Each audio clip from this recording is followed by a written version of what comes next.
The following question is not a joke. What's the quickest way of winding up somebody who's autistic?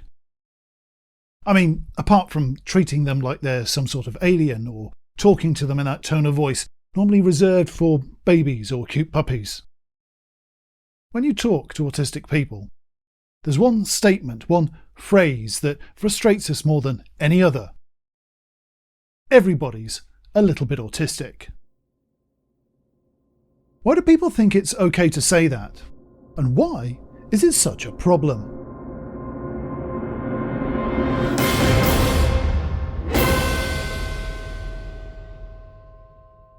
I've heard that phrase many times in my life.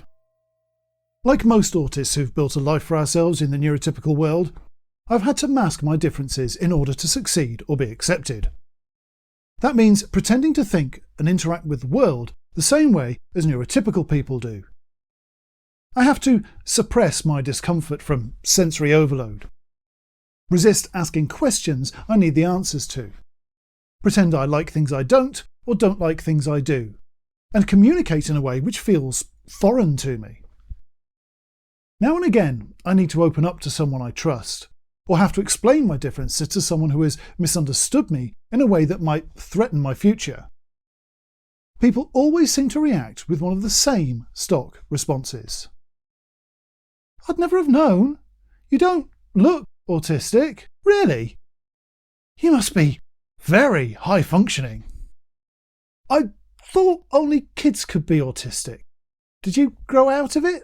Oh, I have a cousin who has a friend who knows a cleaning lady at work who's got a son who's autistic. Oh, never mind. Everyone's a little autistic. I think I might be a bit on the spectrum. Now, there's problems with all those statements, but they all have one thing in common. They're all an attempt at inclusion. They may not feel like it to the autistic person on the receiving end, but they are all intended to make us feel better about the revelation that we've just made. Common ground is easier to navigate in theory, but underneath the high moral intent, there lurks an implication that being autistic is a character flaw. It's a fine example of the stark differences between the directness of autistic communication and the socially accessorized communication used in everyday life by non-autistic people. Let me explain a little bit about what the autism spectrum is. When we think of the word spectrum, the first image that usually comes to mind is a rainbow, a glorious band of different colours. Rainbows are beautiful, fleeting things that represent joy, innocence and optimism. But on a scientific level, they are much more mundane. They're a natural phenomenon that allows us to see the different wavelengths within visible white light, separated into parallel ribbons of colour.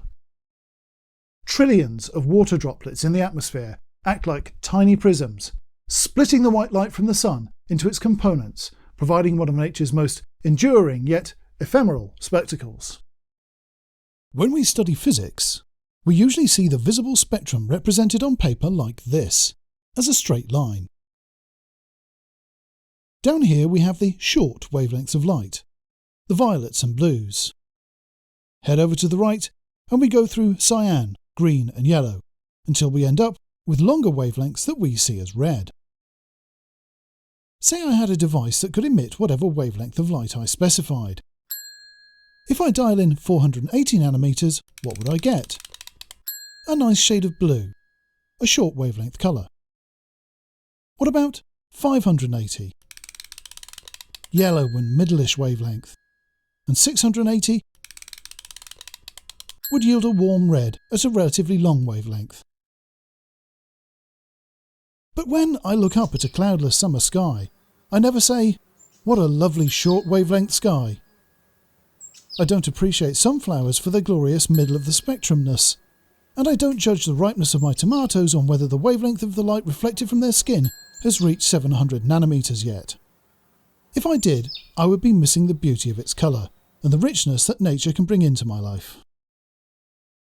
The way that most people think of the autism spectrum is much the same as the scientific representation of colour. It misses the beauty and variation within nature. It's cold and clinical. It implies a hierarchy where there is none. Despite their relative wavelengths, is there anything in human terms that makes red better than green? Is yellow higher functioning than blue? Yes, people may have favourite colours, and they may find some colour combinations blend well whilst others clash. But to suggest one colour is more functional or more worthwhile than another is ludicrous.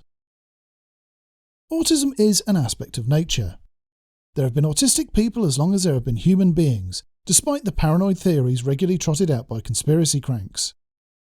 There is evidence to suggest that some of history's greatest thinkers, artists and inventors were autistic long before anyone came up with a name for it.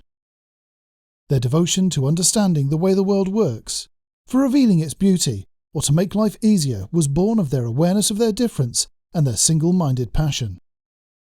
Rather than a number on a straight line like a ruler, think of the infinite variety of human thought and experience as the wide-open expanse of the sky, and the autistic people being that small part occupied by the rainbow. Each autistic person is one of those tiny droplets focusing a small specialised portion of colour into an otherwise uniform world. When we see a rainbow, it is surrounded by sky. Yet whilst it is part of the sky, it stands apart as something separate. Each band of light is one of intense colour, which sets it apart from its background. Yes, it's all light, and yes, there is common ground between the light coming through the rainbow and that which is not. But to say that a patch of blank sky is a bit like the rainbow is almost insulting to the rainbow itself. It diminishes the distinctive properties that make us cherish the rainbow in the first place. And that is how it feels to autistic people, when people try to make us feel better by comparing themselves to us. It distracts from the qualities we can feel proud of. Our specialisation, our sensory differences, our intense capacity for feeling and our desire to understand. It also diminishes our forced isolation from society at large, reduced opportunities, the stigmas we face and the mental health problems that causes. We want to be accepted as part of the diversity of human variation of skills, perception and experience, but we have, as yet, not been allowed to. Whilst the comments meant to suggest camaraderie and inclusion may be made with the purest of intentions, they usually only serve to hammer home the message that we are different, we are excluded, and any brief ray of acceptance is forgotten the moment we do anything that makes us stand out from the crowd. As silly as it may sound, what if rainbows had feelings? Imagine too that there was a worldwide scientific effort underway which aimed to eliminate rainbows. What if the world decided that those occasional arcs of colour were a blot on our skies and must be eradicated for spoiling the uniform homogeneity of our firmament? How might rainbows feel if billions were being raised by charities and spent by governments to hide their colours from everyone, to make them look like the rest of the sky, or to prevent their existence altogether? That's how living in this world feels to many autistic people. If we don't pretend to be like everyone else, to be just another patch of sky indistinguishable from another, then we are not accepted. Is that what people are thinking of when they claim to be like us? They want us to feel a little more included, that we don't stand out as much in their eyes, and that is, in their hearts, a kindness. Yet what we want as autistic people is to be accepted even though, maybe even because, we stand out. Not be told we blend in better than we think. We want the world to recognise our distinctive qualities and make the most of them, not smooth them out into the background. We deserve our moments to shine and be rainbows. So, how can we make this better? What is the right thing to say when someone tells you that they're autistic? How can a neurotypical person, someone who considers themselves normal, both consider the feelings of that autistic person bearing their soul and be supportive to them? Ask yourself why they have told you this about themselves. Is it because you're a close trusted friend they've chosen to share an intimate truth with? Is it because they find the weight of masking their true self to the rest of the world such a heavy burden they've chosen you to share their load with? Or is it because you've accused them of something that they feel they need to explain to clear the air? Is it because you've repeatedly looked at them with quizzical eyes as if their words were gibberish? Have you challenged them with emotional arguments in the belief that it will outweigh facts or logic? Either way, the best way to show your support is not to reach for one of those platitudes that might console most people. There's no quick fix to the isolation felt by autistic people. You could try reaching into your heart, though, and decide to do your best to see the world from their point of view too. You could reflect on what you've learned about the different ways autistic people communicate, sense and understand the world, and put it into practice. If you don't already have that knowledge to reflect on, make a point of learning it, and the best place to start is right in front of you. A real, living, breathing autistic person with a lifetime of experience to share with you. The next time I tell someone I'm autistic, I hope that their reply will be, "Thanks for telling me. Is there anything I can do to make you more comfortable?" Maybe one day I'll be able to answer them, "Nothing. You're doing fine as you are." Thank you for watching.